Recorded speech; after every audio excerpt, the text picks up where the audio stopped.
Bonjour chers téléspectateurs. Après 5 ans d'absence, bienvenue à la 6e édition de la Petite Revue. Aujourd'hui, nous avons la chance d'accueillir sur ce plateau une professeure débordante d'énergie, toujours de bonne humeur, qui aime profiter de la vie et qui n'hésite pas à être polyvalente pour s'épanouir dans celle-ci. J'ai le plaisir de vous annoncer que notre invitée d'honneur est Caroline Canon. Toute une série de questions lui seront posées à propos de sa carrière, de son passé estudiantin, sur ses passions et bien d'autres encore. Alors, impatient de découvrir qui se cache réellement derrière Madame Canon, c'est aujourd'hui avec la Petite Revue.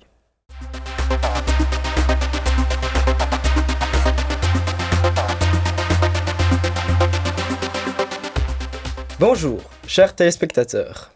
Dans cette première partie de la Petite Revue Médecine, nous tenterons d'apprendre un peu plus sur qui est Caroline Canon. Bonjour Caroline. Bonjour. Alors, ma première question. Pouvez-vous vous présenter en 30 secondes à l'ensemble des téléspectateurs? En 30 secondes, je suis Caroline Canon, je suis responsable des travaux pratiques en morphologie microscopique. Donc ça concerne principalement l'histologie, c'est tout ce qui est travail sur les coupes et au microscope. Mais ça concerne aussi toute la pathologie. Donc c'est là principalement que vous me voyez. Pour les étudiants en sciences biomédicales, j'ai aussi un cours de recherche bibliographique à la fin de leur cursus de bachelier. Beaucoup de responsabilités, est-ce que je vois? Oh oui, c'est nombreux, mais c'est pas très lourd du tout comme responsabilité. Hop. Madame Canon, il paraît que nous partageons un bout de notre histoire en commun. Oui, il paraît. Je vais vous montrer une image et vous allez me dire votre ressenti en voyant cette image et pouvez nous décrire un peu votre parcours scolaire. Ah oui, bonté. Oui, effectivement, c'est le collège, mais c'est déjà la nouvelle version. Là. Oui. Nous, il n'y avait pas ça. Là au-dessus. Qui a été reconstruite. Qui a été reconstruite, oui. Il y a les fenêtres, toujours les fenêtres qui cassent. Moi, je me souviens que c'était des fenêtres qui n'avaient pas de châssis ou très peu. Tout ça a été changé. Oui, parce que dès qu'on fermait la fenêtre, ça éclatait en 1000 morceaux. Oui, donc, parcours scolaire. J'étais au collège depuis ma 5e primaire.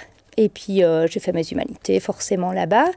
Des humanités latin-grec, classiques. Très classique oui. Du collège. Oui, un parcours classique, bien sage au collège. Et pas de sciences, pas de maths? Pas de sciences, pas de maths. Enfin, des maths faibles et des sciences faibles, mais j'aimais bien. J'aimais beaucoup les maths et les sciences. Et donc oui, quand je me suis orientée en médecine, je me suis dit, ça va être un peu court. Et en fait, pas du tout. À l'époque, en bac 1, ce qui s'appelait la première candie, on reprenait tout à zéro. La physique, la chimie, la bio. Donc moi, une mitochondrie, je ne savais pas ce que c'était. J'ai appris tout ça ici. Et du coup, voilà, vous avez un peu parlé de votre parcours à l'université. Comment ça s'est passé? Assez bien. En fait, j'ai commencé ici en première en me disant, c'est pas grave, si je rate, je ferai un stit maternel. Et puis, j'ai fait le parcours classique. On a eu les tests de novembre, on a eu janvier, tout ça se passait très bien. Ça demandait beaucoup de travail, mais ça se passait bien. Et nous, à l'époque, de nouveau, janvier, ça ne comptait pas. Donc, on devait tout représenter en juin. Oula. Donc voilà, ça a été. J'ai été très triste de quitter Namur pour aller à Woluwe, mais il n'y avait pas la suite du parcours ici. Il n'y a toujours pas, donc. Malheureusement. Peut-être bientôt. Peut-être, oui. Dans quelques années. Alors, donc vous avez parlé de votre parcours en médecine. Quel était votre cours préféré en médecine lorsque vous étiez étudiante? Alors ça, c'est une question difficile parce qu'en fait, il y avait beaucoup de cours que j'aimais bien. Oui, déjà en humanité, moi j'aimais bien les sciences, donc j'ai vraiment bien aimé venir découvrir les cours ici. Mais forcément, il n'y a pas de secret, je crois que mon préféré c'était l'histologie. Ah, okay. Oui. Et quel était votre meilleur souvenir pendant vos études? Ça aussi c'est une question difficile. Mon meilleur souvenir, je pense que c'est le jour où j'ai rencontré mon binôme. Donc en fait, aux travaux pratiques, on s'est mis à travailler à deux lors du 2e TP de physique en première et on s'est dit on ne se quitte plus parce que ça fonctionne très bien et on ne s'est plus jamais quitté. Donc quand dans l'alphabet des gens venaient se remettre entre nous, du genre quand on est arrivé en doctorat, on a demandé, non, nous, on continue de travailler ensemble, quoi. Donc c'est quelqu'un que je vois encore très régulièrement. Et qui était cette personne, votre binôme? Alors mon binôme, c'était Benjamin Castel. Et c'est toujours mon binôme, hein. Quand on s'écrit, c'est cher binôme, hein. Ah, c'est magnifique en tout cas. Et vous avez gardé contact avec? Oui. Benjamin, en plus, il est ophtalmo, donc autant dire que je le vois au moins une fois tous les 2 ans. Mais en plus, il fait partie d'un petit groupe où on s'oblige à se voir une fois par an, quoi. Ah, c'est très chouette. Mes sources m'ont indiqué que vous avez eu un parcours professionnel assez atypique. Oui. Pouvez-vous nous en dire un peu plus sur ce parcours? Alors oui, c'est pas que professionnel qui a été atypique, hein. Déjà étudiant, il a été atypique. Comme ça, vous allez vite vous rassurer, parce que souvent, quand on est étudiant, on se dit j'ai choisi ça, mais je ne peux plus reculer, mon choix de 18 ans, je ne peux pas le changer. En fait, non, vous allez voir qu'il y a vraiment moyen de faire quelque chose de nos, parfois on pense mauvais choix, mais qui en fin de compte ne sont pas si mauvais que cela. Donc quand j'étais en fin de doctorat, fin de 3e, 4e doc, j'ai commencé à me dire mais c'est pas ici que je dois être dans autre chose. Et donc de fil en aiguille, après murmure, réflexion, après rencontre de différentes personnes, quand j'ai eu fini mes études de médecine, hein, donc j'ai eu mon diplôme en juin 99, j'ai commencé ma formation d'instit maternel. C'est impressionnant. Oui, voilà. Et du coup, professionnellement, c'est clair que j'ai commencé à travailler comme instit maternel. Jusqu'au jour où, comme instit maternel, on n'est pas nommé, on n'a pas tout de suite un boulot à vie. Et je cherchais du travail. Et là, il y avait l'UNAMUR qui cherchait un médecin qui avait une expérience en pédagogie. Ah, donc, c'était parfait. Le rôle était fait pour vous. Ah ouais. Je me suis dit, on va aller voir ce qu'ils veulent. Hein. Et puis, en effet, effectivement, ils recherchaient ce profil-là. Ils ne pensaient pas que ça existait, mais ils cherchaient ce profil-là. Et moi, depuis, je m'amuse vraiment énormément, quoi. J'aime vraiment bien ce que je fais. Je suis très, très contente, en fait, de ces hasards de la vie, finalement. Et vous pensez que vous êtes un exemple à suivre pour les étudiants, qu'il ne faut pas se cantonner à une carrière rigide? Je ne sais pas, parce qu'il y en a qui se cantonnent dans une carrière, comme vous dites, rigide, mais voilà, qui peut paraître rigide de l'extérieur, mais dans laquelle la personne se sent bien. Donc, non, je ne suis pas un exemple à suivre, je suis peut-être quelque chose de rassurant pour ceux qui sentent qu'ils doivent bifurquer. Quand on sent qu'on doit bifurquer, ce n'est pas nécessairement mauvais, on n'est pas nécessairement moins bon que quelqu'un d'autre. L'important, c'est que tout le monde trouve sa voie, la voie où il s'amuse dans son travail. Ce qui est le plus important. Je pense. Alors, je vais vous montrer une vidéo et puis je vous poserai une question par rapport à ça. De te dire un petit mot, ça me fait très plaisir. Ça fait plus de 35 ans qu'on se connaît. On a été au collège ensemble, puis on a fait nos études de médecine ensemble. On en a fait des choses ensemble, on était même dans le cercle en même temps. Si je me souviens bien, tu étais secrétaire et j'étais trésorière, donc on avait quand même les postes sérieux du cercle. On s'entendait évidemment très bien. J'admirais tes qualités de bosseuse et en même temps, tu savais t'amuser. Et c'est toujours le cas et c'est toujours un vrai plaisir de faire des activités avec toi. Tu es une personne engagée, tu crois en tes valeurs et je te remercie pour la belle amitié qui nous lie. J'espère qu'elle durera encore 35 ans de plus. Voilà, je te remercie pour tout et je te envoie des gros bisous. Oh, merci. Merci. Quelle est votre relation avec Isabelle Mestat? Isa l'a dit, on est des amis, quoi. On est vraiment... c'est une très, très belle amitié qui remonte à effectivement beaucoup d'années.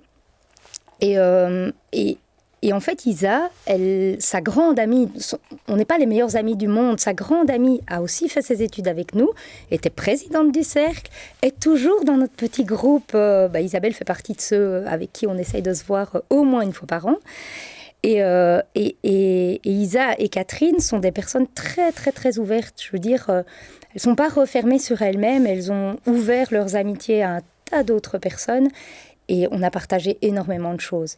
Ce qu'il y a de dingue, c'est qu'Isabelle dit « J'admirais tes qualités de bosseuse, mais qui en même temps savait s'amuser. » Mais elle, vous faites ça x4, x6. Parce qu'elle avait toutes ces qualités-là, mais bien au-dessus de nous tous.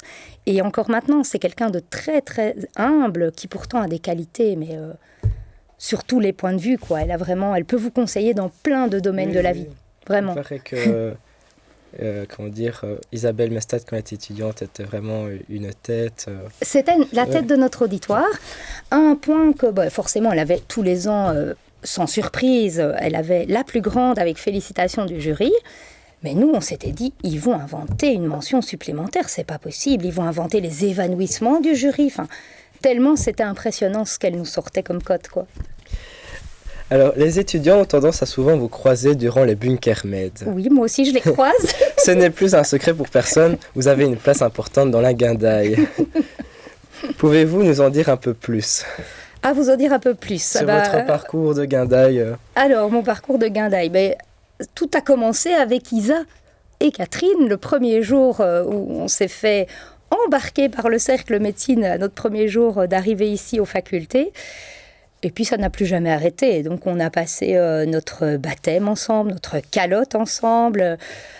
On a été effectivement dans le cercle, donc on a nettoyé plusieurs fois les bunkers, etc. Donc oui, la guindaille a commencé là. Elle a continué pendant notre doctorat, un petit peu moins, parce que moi, au l'UE, j'aimais beaucoup moins. Et puis, il y a eu toute cette période de la vie où la guindaille s'éteint. Sauf que quand on revient ici, même si on est de l'autre côté... quand on nous propose de revenir à un bunker, on remet le pied dedans, c'est bon, quoi. On est chez soi, on est vraiment à la maison, quoi. Alors j'ai une photo à vous montrer qu'on a retrouvée de nos archives. Oh là là, qu'est-ce que ça va être ? Hop. Ah oui. Oh. Il y a quelques années, cette photo. Il y a quelques années, oui. Mais là, ma calotte est encore en bon état. Parce que depuis, chaque fois qu'elle va à un bunker, elle perd des morceaux. Donc voilà. Mais ça, c'est une photo qui montre bien qu'on a fait tous ensemble. Est-ce que le cordon autour de la calotte de Madame Mestat la représente très bien ? Je pense que oui, il y a peut-être même une signification là-bas derrière. Mais en tout cas, oui, ça représente son côté... elle a un côté esthétique, Isabelle. Quand je vous dis qu'elle est...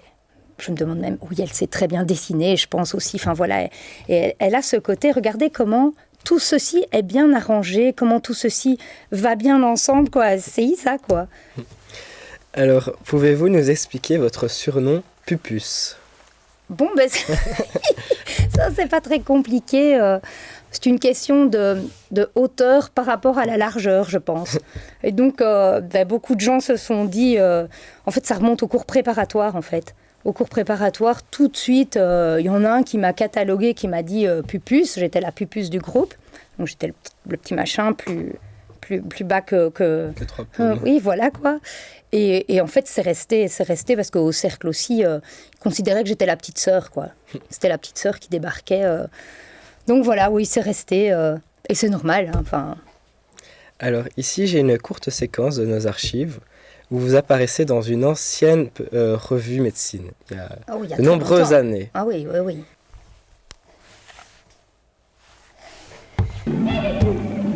Alors, aujourd'hui, mes visites, nous allons voir le cours sur la chirurgie plastique de la poussée en cas de... La pupille se traduit par... Ah oui, mon Dieu. Ah là là. Ça, c'était la dernière revue à laquelle j'avais participé. Donc ça, c'était déjà le bac 3. Parce qu'en fait, j'ai commencé en bac 1, j'étais un globule rouge. En bac 2, je suis devenue un être pluricellulaire, je suis devenue un lapin. Et puis alors, en bac 3, j'ai gagné l'usage de la parole et je suis devenue l'assistante d'histo.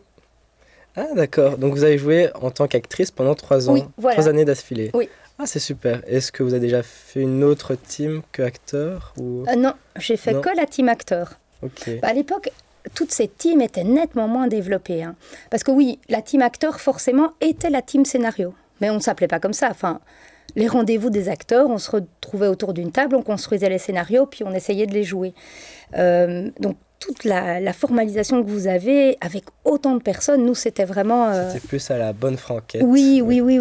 Et puis bon, les montages vidéo, enfin, vous voyez la vidéo, vous voyez son état...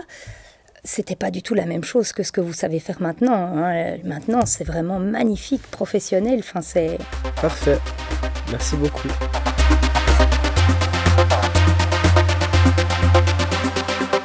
Chers téléspectateurs, dans cette seconde partie, nous tenterons d'en apprendre un peu plus sur qui est Madame Canon en dehors de l'université et sur ce qu'elle pense du monde qui l'entoure. Bonjour Madame. Bonjour. Pour commencer, que faites-vous en dehors de l'université? Quels sont vos hobbies? Alors, mes hobbies, je fais de la gymnastique. Ça prend déjà quand même pas mal de temps. Pour que la machine tourne un peu, je vais courir de temps en temps. Et sinon, j'ai pas mal d'associations dans lesquelles je me suis engagée. Notamment une association où on va marcher à la montagne avec des jeunes. L'association Île de Paix, je vends les modules pendant que vous êtes en examen. Voilà, donc j'ai pas mal de temps où je suis assez bien occupée. Un emploi du temps chargé, du coup. Vous êtes prof de gymnastique ou vous êtes élève? Oh mon Dieu, je ne saurais pas. En fait, ça tourne tellement vite, je ne vois pas ce qu'elles font, je vois encore moins ce que je fais. Donc, quand je fais un exercice, par exemple, je crois que mes jambes sont tendues. Je visualise mon corps tendu, je regarde la vidéo, tout est plié. Donc, non, je ne saurais pas. Ok, je suis membre du Cocotte, c'est un cote à projet qui tourne autour de la nourriture et de la solidarité. Et donc forcément, je me suis demandé si vous aimiez cuisiner et si oui, quel est le plat que vous préférez faire? Pas celui que vous préférez manger, celui que vous préférez faire. En fait, c'est très bien que tu viennes avec cette question à partir de ton cote à projet. Parce que justement, je trouve que ce lien entre solidarité et cuisine, solidarité et alimentation, c'est très important. Et à commencer par ce qu'on aime cuisiner. Et moi, ce que j'aime cuisiner, c'est ce qu'il y a. C'est ce qu'il y a localement. Donc, je fais mes cours chez Paysans Artisans principalement.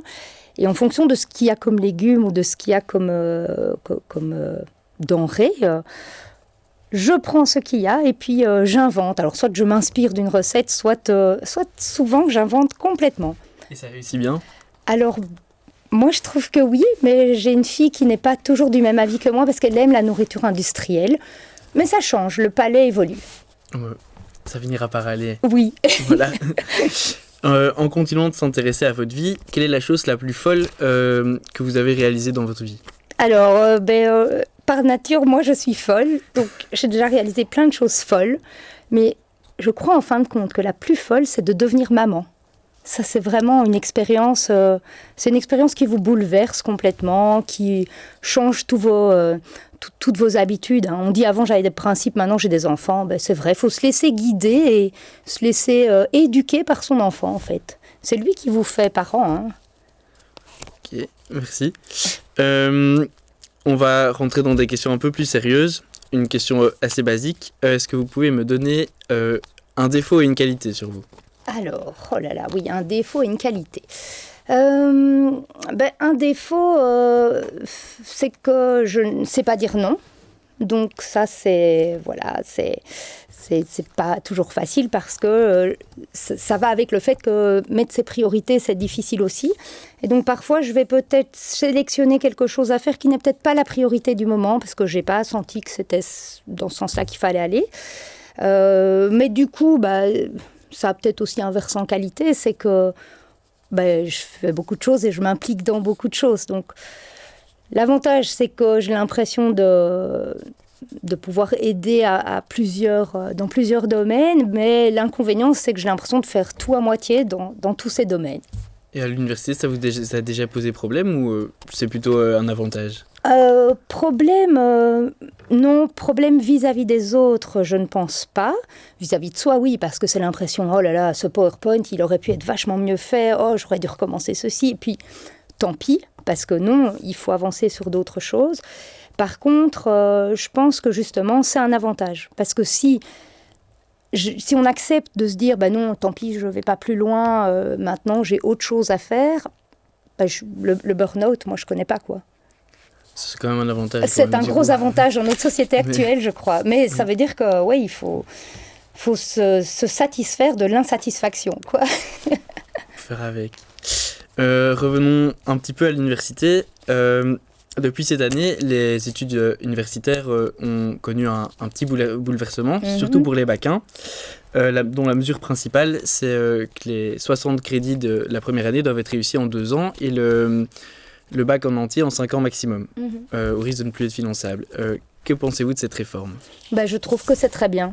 Je sais que je vais en décevoir beaucoup, mais moi, personnellement, je trouve qu'actuellement, le système, pour certains étudiants, va maintenir les étudiants des années dans quelque chose qui peut-être n'est pas fait pour eux, dans lequel ils vont peut-être pas s'épanouir. Ils ne le savent pas, parce que tant que quelque chose d'extérieur ne vous a pas dit « maintenant c'est fini », c'est pas vous qui allez dire « ah je m'en vais de la médecine » ou « je m'en vais de la pharmacie ». Vous n'allez pas...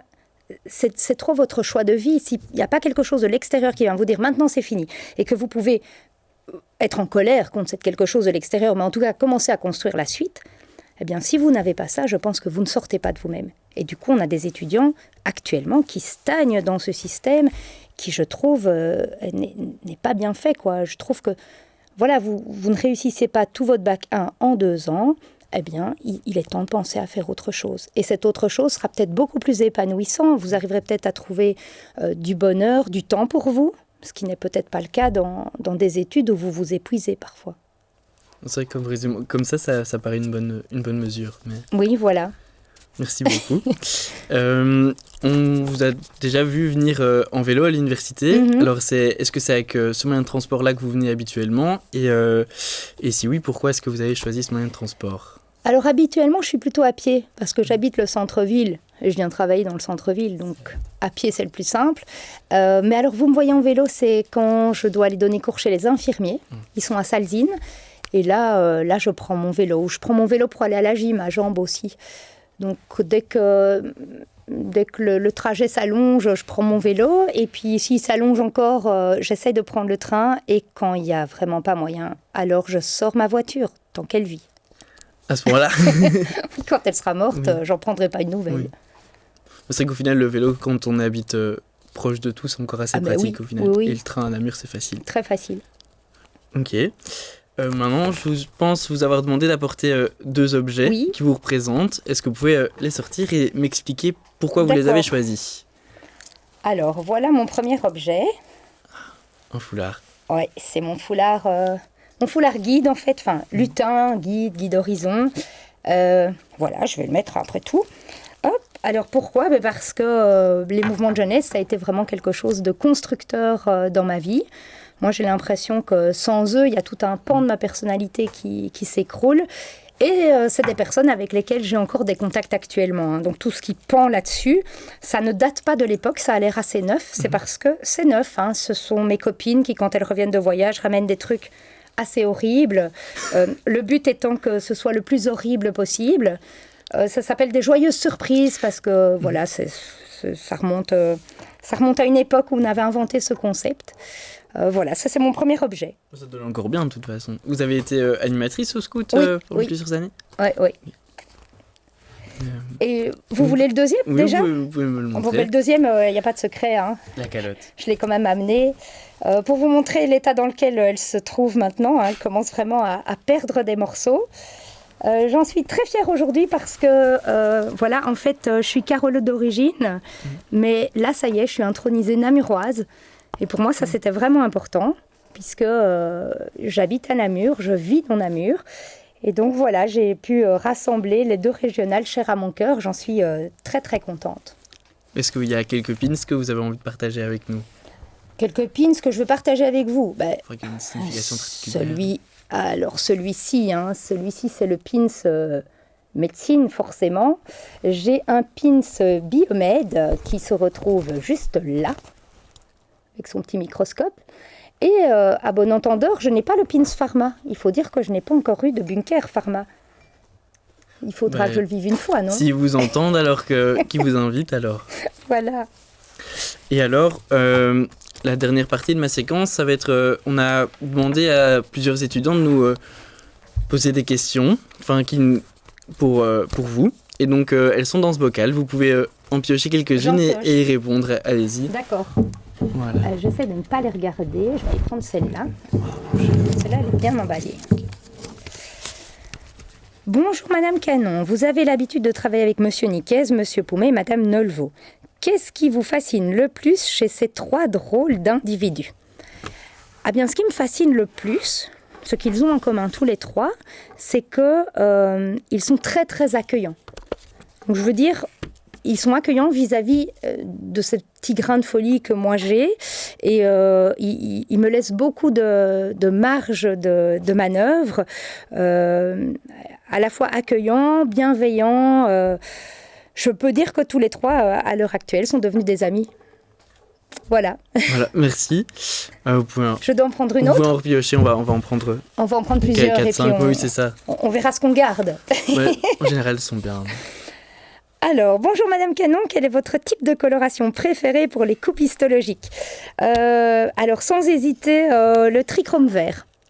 Et pour quelle raison ? Parce que je trouve que c'est là qu'on voit le mieux les différentes structures, quoi. Je trouve que ça nous permet vraiment d'individualiser les choses sans être dans de la coloration spécifique, hein, tout en restant sur une architecture globale. Je trouve que le trichrome vert, et puis c'est un vert lumière. Le vert lumière est très beau. Déjà son nom, vert lumière, quoi. Alors, je vais encore en chercher. Mais en plus, ils sont gentils, ils me disent tous bonjour. Bonjour Madame Canon, chiche de faire une démonstration de gym. C'est-à-dire que le plateau ne le permettrait peut-être pas, mais sinon... Donc si on refait une vidéo un si jour on fait pour une le vidéo faire, un jour, est-ce que ça vous pourquoi pas, intéresserait ? Bien sûr. Hein. On va organiser ça alors. Bien sûr, pas de problème. Une petite dernière pour Vous pouvez venir pour la aussi à ma compétition, hein. Ce sera le 4 ou 5 février à Jambes. Ah ben, on va essayer de venir, on va voir avec le comité de la revue, et tout, ça pourrait être sympa.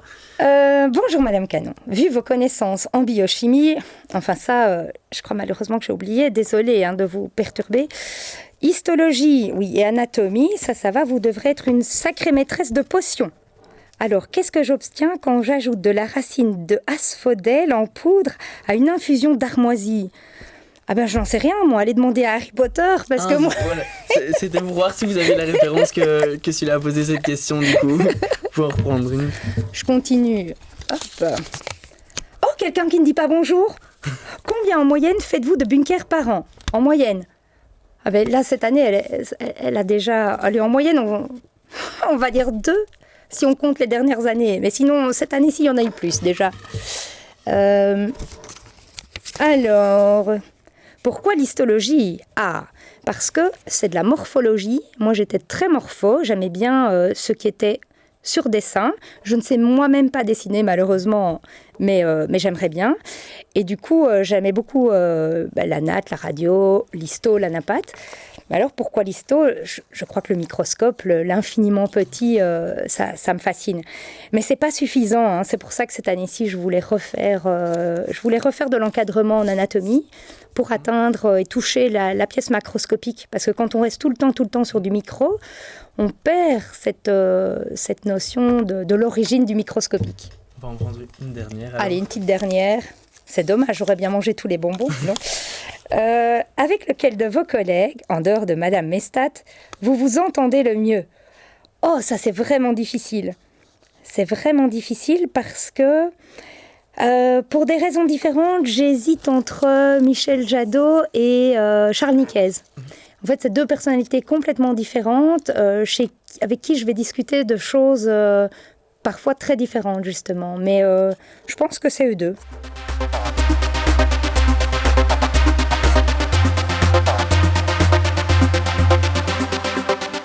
Merci à mes co-délégués pour avoir posé les questions précédentes. Alors nous allons continuer ensemble. Nous allons parler de futur et faire quelques petits jeux ensemble. Et si on commençait par un portrait chinois ? Alors, si vous étiez un animal, quel serait cet animal ? Un écureuil. Un écureuil ? Oui, un écureuil. C'est très mignon, ça, pour quelle raison ? C'est facile, c'est mon totem. Ah, ben voilà. Mon totem, c'est Spip. Le petit écureuil, il est petit, il saute et il crie tout le temps. Je crois qu'il n'y a rien qui a changé. C'est trop mignon. Alors, si vous étiez un objet, quel serait cet objet ? Qu'est-ce que je serais comme objet ? Ça, c'est vraiment une question compliquée. Comme objet, je serais un couteau suisse, tiens. Un couteau suisse ? Oui. Parce que vous êtes polyvalente ? C'est ça, polyvalente, mais rien ne fonctionne très très bien, tu vois. Tu sors les petits ciseaux, ça fonctionne pas aussi bien qu'un vrai ciseau, mais ça fonctionne. Ah oui, je vois. Alors, si vous étiez une saison ? Ah, je serais le printemps. Le printemps? Oui, le renouveau. Ah oui. Ah ouais, j'aime beaucoup le printemps. Et si vous étiez une citation, quelle serait cette citation? Ah, une citation, je serais si tu donnes un poisson à un homme, il mangera un jour. Si tu lui apprends un péché, il mangera toute sa vie. Ah oui, pour le geste, pour l'île de paix, c'est ça? C'est ça. En fait, malheureusement, ce slogan est sorti d'Île de Paix. Enfin, voilà, Île de Paix s'est un peu renouvelé. Mais moi, il me tient toujours à cœur. C'est ce qui m'a fait entrer chez Île de Paix. Et c'est ce qui aussi justifie mon investissement dans l'enseignement, je pense, dans l'éducation. C'est très beau en tout cas. Merci. Alors, imaginons maintenant que vous devez vous rendre sur une île déserte. Mais vous pouvez emporter avec vous seulement 5 éléments, je veux dire, pour ne pas dire objets, et pour un peu avoir une... Ah oui, c'est ça. On peut prendre des personnes, alors. Oui, c'est ça, mais seulement 5. Seulement 5? Oui. Qu'est-ce que vous allez emporter avec vous, ou qui allez-vous emporter avec vous? Et je dois rester sur l'île déserte toute ma vie? Tout le reste? Disons que oui. Disons que oui, ok.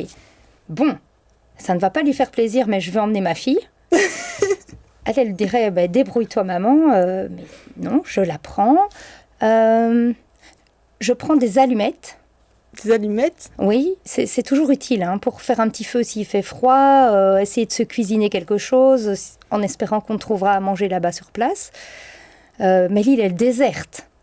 Donc il y a peut-être, j'espère qu'il y a quand même un peu de végétation. Sinon je prends des semences. Ah, je vais prendre ça, des semences, oui. Je vais prendre des semences. Et donc ça m'en fait 3. Crayon, je vais trouver. Je vais prendre des feuilles. Je vais prendre des feuilles de papier. Je vais prendre un carnet de papier. Je vais prendre un carnet de papier. Et un bic alors, pour écrire dedans? Non, parce que je trouverai, si j'ai des allumettes et un petit bâton, je noircis le bâton, donc ça j'arriverai à trouver. Donc pour écrire, je saurais trouver, pour dessiner, voilà. Qu'est-ce que je vais prendre d'autre? Avec tout ça, c'est déjà bien, non? Il y a moyen de refaire sa vie avec tout ça sur l'île déserte, quoi. C'est très stratagène. Mais oui, à mon avis, avec tout ça, il y a moyen de refaire les choses, oui. Donc, 4 éléments. Ah, mais quand même, il faudrait que je prenne un garçon pour que ma fille puisse se reproduire et qu'on recrée une humanité. Donc, je ne sais pas encore lequel, mais j'emmènerai un garçon dans l'objectif de continuer l'humanité. Why not, alors? Alors, maintenant, je vais vous poser des questions. C'est à propos de vos préférences entre 2 cas de figure que je vais vous poser. Donc, on sait que vous êtes Carola de naissance, mais à l'heure actuelle, vous habitez à Namur.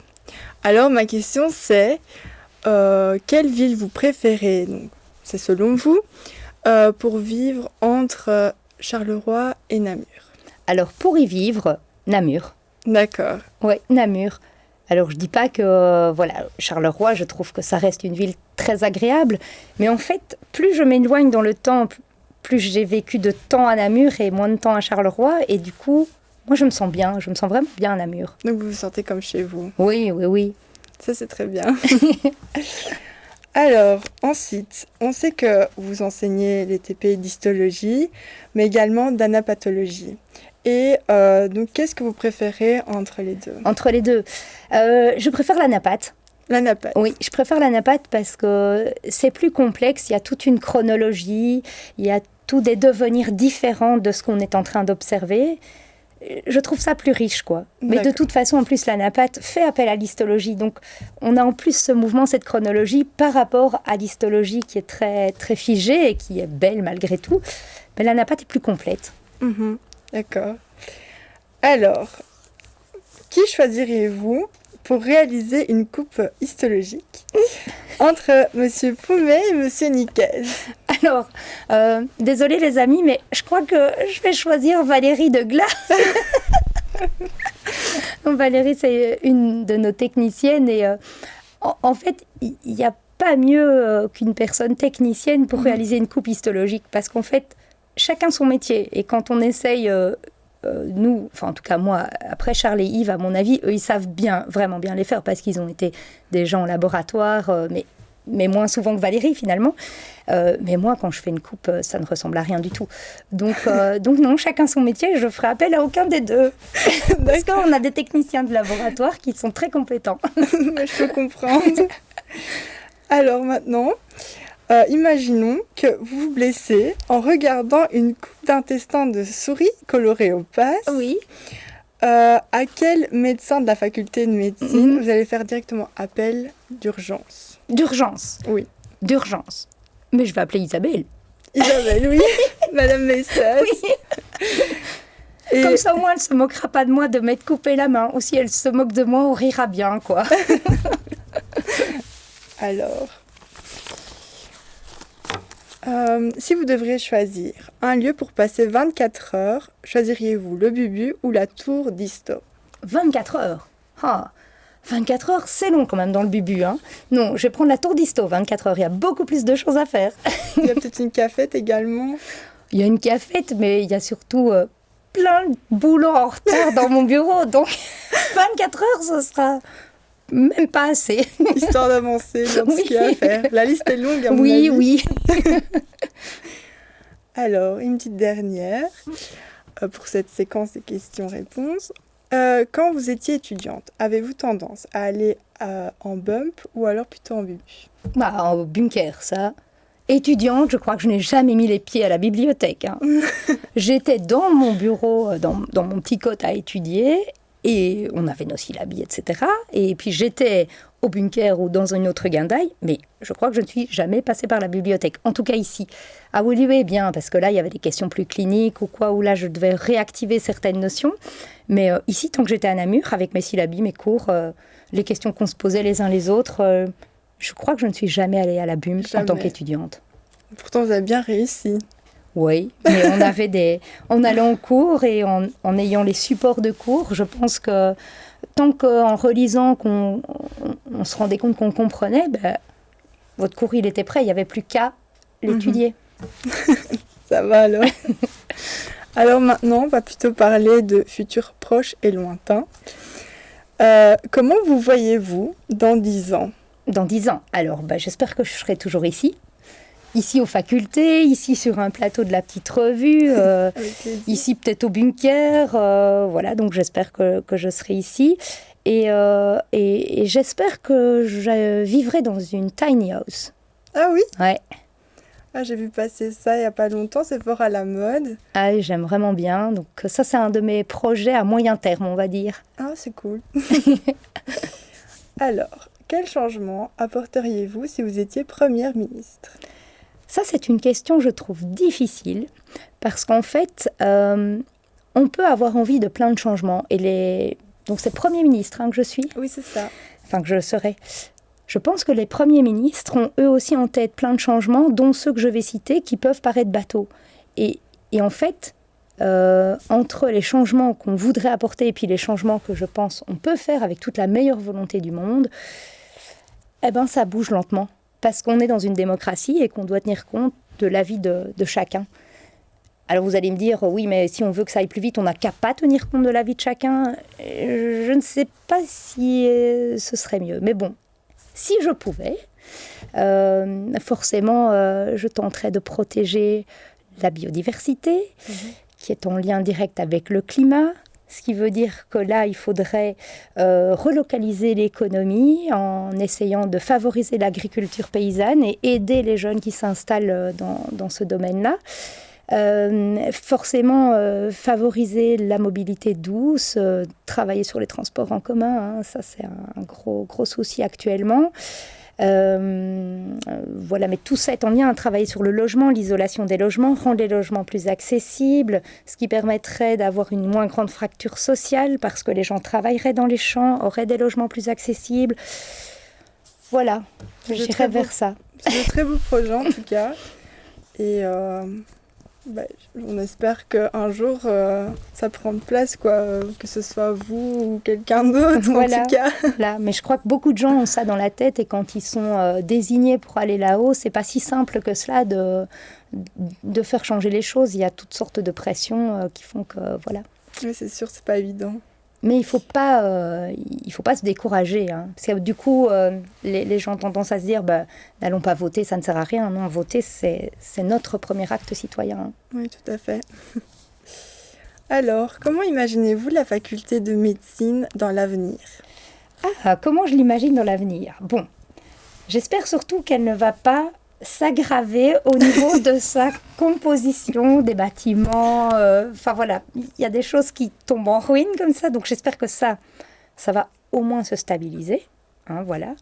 Après, ce qui serait bien, c'est qu'en effet, on ait un bâtiment bien isolé ou plusieurs bâtiments bien isolés, qu'on ait des toits verdurisés, des ruches sur les toits, que sais-je. Voilà, et que la faculté puisse s'améliorer, en tout cas au niveau de ces bâtiments. Alors, au niveau de son enseignement, j'ai pas de doute. Hein. Quelles que soient les conditions, on continuera toujours. Et à mon avis, l'enseignement, à mon avis, ne perdra pas de sa qualité parce que les équipes sont telles qu'on a envie que ce soit bien. Au niveau recherche, là, je m'y connais pas très bien. Donc, moi, je suis assez fière de ce que mes collègues sortent quand je vois ce qu'ils proposent comme publication, ce qu'ils montrent comme genre de présentation de leurs travaux, que ce soit les masters ou que ce soit les mémorants ou les thèses de doctorat. Je trouve que c'est vraiment très très bien. Ils n'ont pas à en rougir, mais forcément c'est tous des gens perfectionnistes et donc ils disent que c'est toujours mieux ailleurs. Mais voilà, je pense qu'en recherche, on n'a pas à rougir. Et alors, en service à la société, ça, moi, je suis très, très fière des valeurs de mon institution. Donc, j'espère qu'elle va les garder et qu'elle va pouvoir ne pas devoir s'en détacher, en tout cas. Oui, on espère. Quels sont vos tips pour les examens, étant donné qu'on est en période de blocus? C'est assez intéressant de le savoir. Bon, alors, la première chose, mais ça, il est trop tard. Si je vous dis ça aujourd'hui, voilà. La première chose, c'est d'arriver à son blocus en ayant déjà ses résumés, ayant ses synthèses. Comme ça, je disais tout à l'heure, il n'y a plus qu'à les étudier, c'est déjà énorme. Donc voilà, avoir ces synthèses et être sûr qu'on ait bien compris ces synthèses. Dormir, bien dormir. Moi, j'ai jamais mis de réveil en blocus. Hein. Donc je me réveillais à l'heure que je me réveillais et puis j'allais dormir à l'heure où j'allais dormir. Et je me suis vite rendu compte que j'étais du matin, du soir, pas du tout de l'après-midi. Donc j'ai adapté. Au début, je ne voulais pas faire ça. Puis après, je me suis dit, j'adapte. Je dors après-midi. Je travaille tard le soir. J'ai une petite nuit. Je travaille tôt le matin. Je dors après-midi. C'était comme ça que je fonctionnais le mieux pour étudier. Donc trouvez votre rythme pour respecter votre corps. Normalement, il fonctionne mieux quand vous le mettez là où il se sent respecté. Bien manger, mais des bonnes choses. Je sais que je parle comme un livre et que je suis la première à manger des crasses, donc voilà. Mais donc non, bien manger. Puis faire la cuisine, c'est aussi l'occasion de faire un break, hein, de se dire je fais autre chose que d'étudier. Voilà, prendre des bons moments de déconnade, hein, ça fait du bien aussi. Mettre de la musique à fond pendant une pause ou l'autre. Voilà, venir tourner une petite revue, par exemple. C'est notre cas, effectivement, oui. Alors, est-ce que, comme dernière question, c'est ce qu'on va vous poser, conseillerez-vous à nos téléspectateurs de venir à la revue 2023 ? Mais bien évidemment, hein. Bien évidemment, quelle idée de ne pas venir à la revue, quoi. Franchement... Non, bien sûr, c'est chaque fois des très belles découvertes. Vous êtes tous très doués, hein. Toutes les équipes, vous êtes merveilleux, hein, parce qu'il y a bien sûr la team acteur qu'on voit comme étant le centre, mais on se rend bien compte que maintenant les autres teams sont vraiment hyper importantes. La team danse, musique, la vidéo, les médias, enfin... Tout ça mis ensemble, ça donne un spectacle terrible. Et le plus beau, c'est que c'est un spectacle qui dure toute l'année, en fait. Dès que vous commencez à faire vos petites vidéos, à lancer vos petits messages, voilà, on n'est plus sur juste 2 jours de l'année. On a vraiment quelque chose qui est là toute l'année et c'est super agréable. Nous sommes malheureusement déjà arrivés à la fin de cette émission. Je tiens à remercier notre invitée Caroline Canon, mais également le service audiovisuel qui nous a permis de tourner cette vidéo. Nous espérons qu'elle vous a plu et qu'elle vous a permis de souffler un peu pendant cette période de blocus. Et on aimerait terminer en vous souhaitant de joyeuses fêtes et beaucoup de courage pour vos examens. À bientôt.